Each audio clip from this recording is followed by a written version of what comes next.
बोलिए शिव शंकर भगवान की जय।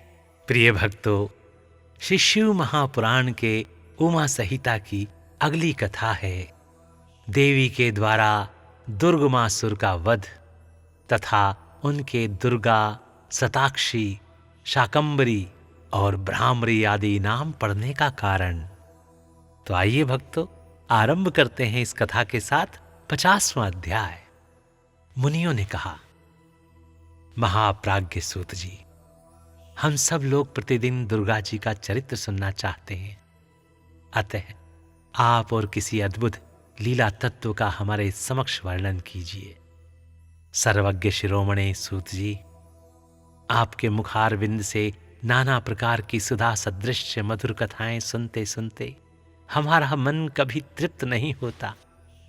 सूत जी बोले, हे मुनियों, दुर्गम नाम से विख्यात एक असुर था जो रूरू का महाबलवान पुत्र था। उसने ब्रह्मा जी के वरदान से चारों वेदों को अपने हाथ में कर लिया था तथा देवताओं के लिए अजेय बल पाकर उसने भूतल पर बहुत से ऐसे उत्पात किए जिन्हें सुनकर देवलोक में देवता भी कंपित हो उठे। वेदों के अदृश्य हो जाने पर सारी वैदिक क्रिया नष्ट हो चली। उस समय ब्राह्मण और देवता भी दुराचारी हो गए। न कहीं दान होता था, न अत्यंत उग्र तप किया जाता था, न यज्ञ होता था और न होम ही किया जाता था। इसका परिणाम यह हुआ कि पृथ्वी पर 100 वर्षों तक के लिए वर्षा बंद हो गई। तीनों लोकों में हाहाकार मच गया। सब लोग दुखी हो गए। सबको भूख प्यास का महान कष्ट सताने लगा। कुआं, बावड़ी, सरोवर, सरिताएं और समुद्र भी जल से रहित हो गए। समस्त वृक्ष और लताएं भी सूख गई। इससे समस्त प्रजाओं के चित्त में बड़ी दीनता आ गई। उनके महान दुख को देखकर सब देवता महेश्वरी योग माया की शरण में गए। देवताओं ने कहा, हे महामाए, अपनी सारी प्रजा की रक्षा करो, रक्षा करो। अपने क्रोध को रोको, अन्यथा सब लोग निश्चय ही नष्ट हो जाएंगे। कृपा सिंधु, दीन बंधु, जैसे शुंभ नामक दैत्य, महाबली निशुंभ, ध्रुमाक्ष, चंड मुंड महान शक्तिशाली रक्तबीज, मधु कैटभ तथा महिषासुर का तुमने वध किया था, उसी प्रकार इस दुर्गमासुर का शीघ्र ही संहार करो। बालकों के पग पग पर अपराध बनता ही रहता है। केवल माता के सिवा संसार में दूसरा कौन है जो उस अपराध को सहन करता हो। देवताओं और ब्राह्मणों पर जब जब दुख आता है तब तब शीघ्र ही अवतार लेकर तुम सब लोगों को सुखी बनाती हो। देवताओं की यह व्याकुल प्रार्थना सुनकर कृपामयी देवी ने उस समय अपने अनंत नेत्रों से युक्त रूप का दर्शन कराया। उनका मुखारविंद प्रसन्नता से खिला हुआ था और वे अपने चारों हाथों में क्रमशः धनुष, बाण, कमल तथा नाना प्रकार के फल मूल लिए हुई थीं। उस समय प्रजाजनों को कष्ट उठाते देख उनके सभी नेत्रों में करुणा के आंसू छलक आए। वे व्याकुल होकर लगातार 9 दिन और 9 रात रोती रहीं। उन्होंने अपने नेत्रों से अश्रु जल की सहस्त्र धाराएं प्रवाहित की। उन धाराओं से सब लोग तृप्त हो गए और समस्त औषधियां भी सिंच गईं। सरिताओं और समुद्रों में अगाध जल भर गया। पृथ्वी पर साग और फल मूल के अंकुर उत्पन्न होने लगे। देवी शुद्ध हृदय वाले महात्मा पुरुषों को अपने हाथ में रखे हुए फल बांटने लगी। उन्होंने गौओं के लिए सुंदर घास और दूसरे प्राणियों के लिए यथा योग्य भोजन प्रस्तुत किए। देवता, ब्राह्मण और मनुष्यों सहित संपूर्ण प्राणी संतुष्ट हो गए। तब देवी ने देवताओं से पूछा, तुम्हारा और कौन सा कार्य सिद्ध करूं? उस समय सब देवता एकत्र होकर बोले, हे देवी, आपने सब लोगों को संतुष्ट कर दिया। अब कृपा करके दुर्गमासुर के द्वारा अपहृत हुए वेद लाकर हमें दीजिए।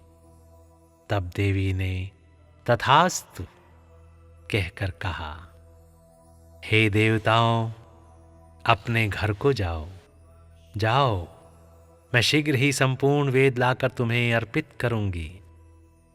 यह सुनकर सब देवता बड़े प्रसन्न हुए। वे प्रफुल्ल नील कमल के समान नेत्रों वाली जगधोनी जगदम्बा को भली भांति प्रणाम करके अपने अपने धाम को चले गए। फिर तो स्वर्ग, अंतरिक्ष और पृथ्वी पर बड़ा भारी कोलाहल मच गया। उसे सुनकर उस भयानक दैत्य ने चारों ओर से देवपुरी को घेर लिया। तब शिवा देवताओं की रक्षा के लिए चारों ओर से तेजोमय मंडल का निर्माण करके स्वयं उस घेरे से बाहर आ गई। फिर तो देवी और दैत्य दोनों में घोर युद्ध आरंभ हो गया। सम्रांगण में दोनों ओर से कवच को छिन्न भिन्न कर देने वाले तीखे बाणों की वर्षा होने लगी। इसी बीच में देवी के शरीर से सुंदर रूप वाली काली, तारा, छिन्नमस्ता, श्री विद्या, भुवनेश्वरी, भैरवी, बगला, ध्रुमा, श्रीमती, त्रिपुर सुंदरी और मातंगी, ये 10 महाविद्याएं अस्त्र शस्त्र लिए निकली। तत्पश्चात दिव्य मूर्ति वाली असंख्य मातृकाएं प्रकट हुई। उन सब ने अपने मस्तक पर चंद्रमा का मुकुट धारण कर रखा था और वे सब के सब विद्युत के समान दीप्तिमती दिखाई देती थी। इसके बाद उन मातृगणों के साथ दैत्यों का भयंकर युद्ध आरंभ हुआ।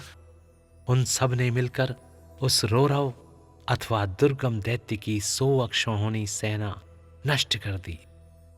इसके बाद देवी ने त्रिशूल की धार से उस दुर्गम दैत्य को मार डाला। वह दैत्य जड़ से खोदे गए वृक्ष की भांति पृथ्वी पर गिर पड़ा।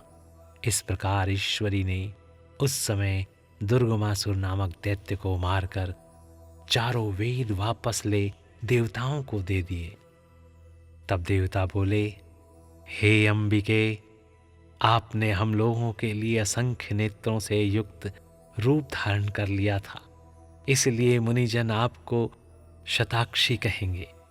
अपने शरीर से उत्पन्न हुए शाकों द्वारा आपने समस्त लोगों का भरण पोषण किया है, इसलिए शाकुंभरी के नाम से आपकी ख्याति होगी। शिवे, आपने दुर्गम नामक महादैत्य का वध किया है, इसलिए लोग आप कल्याणमयी भगवती को दुर्गा कहेंगे।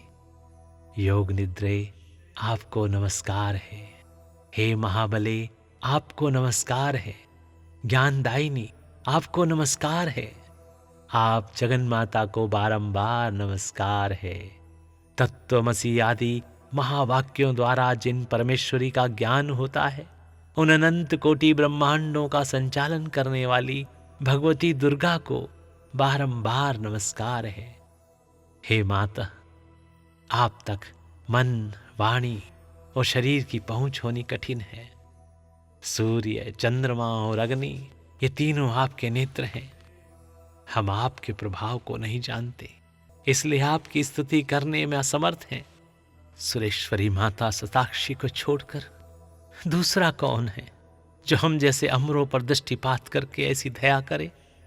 हे देवी, आपको सदा ऐसा ही यत्न करना चाहिए जिससे तीनों लोक निरंतर विघ्न बाधाओं से तिरस्कृत न हो। आप हमारे शत्रुओं का नाश करती रहें। देवी ने कहा, हे देवताओं, जैसे बछड़ों को देखकर गौएं व्यग्र हो उतावली के साथ उनकी ओर दौड़ती हैं, उसी तरह मैं तुम सबको देखकर व्याकुल हो दौड़ी आती हूं।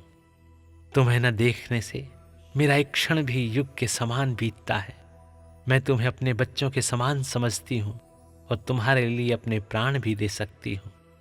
तुम लोग मेरे प्रति भक्ति भाव से सुशोभित हो, अतः तुम्हें कोई भी चिंता नहीं करनी चाहिए। मैं तुम्हारी सारी आपत्तियों का निवारण करने के लिए सदैव उद्धत हूं। जैसे पूर्व काल में तुम्हारी रक्षा के लिए मैंने दैत्यों को मारा है, उसी प्रकार आगे भी असुरों का संहार करूंगी। इसमें तुम्हें संशय नहीं करना चाहिए। यह मैं सत्य सत्य कहती हूं। भविष्य में जब पुनः शुंभ और निशुंभ नाम के दूसरे दैत्य होंगे, उस समय में यशोमयी देवी नंद पत्नी यशोदा के गर्भ से योनिज रूप धारण करके गोकुल में उत्पन्न होंगी और यथा समय उन असुरों का वध करूंगी। नंद की पुत्री होने के कारण उस समय मुझे लोग नंदजा कहेंगे। जब मैं भ्रमर का रूप धारण करके अरुण नामक असुर का वध करूंगी, तब संसार के मनुष्य मुझे भ्रामरी कहेंगे। फिर मैं भीम भयंकर रूप धारण करके राक्षसों को खाने लगूंगी।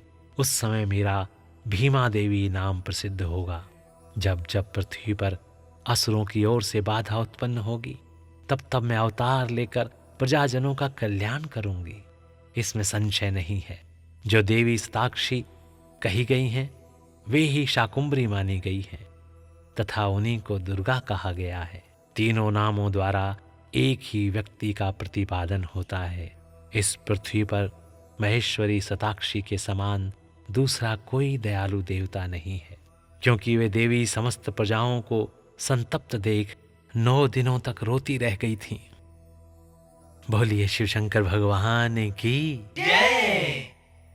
प्रिय भक्तों, इस प्रकार यहाँ श्री शिव महापुराण के उमा संहिता की ये कथा और 50वां अध्याय समाप्त होता है। तो भक्तों स्नेह से बोलिए शिव शंकर भगवान की जय। ओम नमः शिवाय, ओम नमः शिवाय, ओम नमः शिवाय।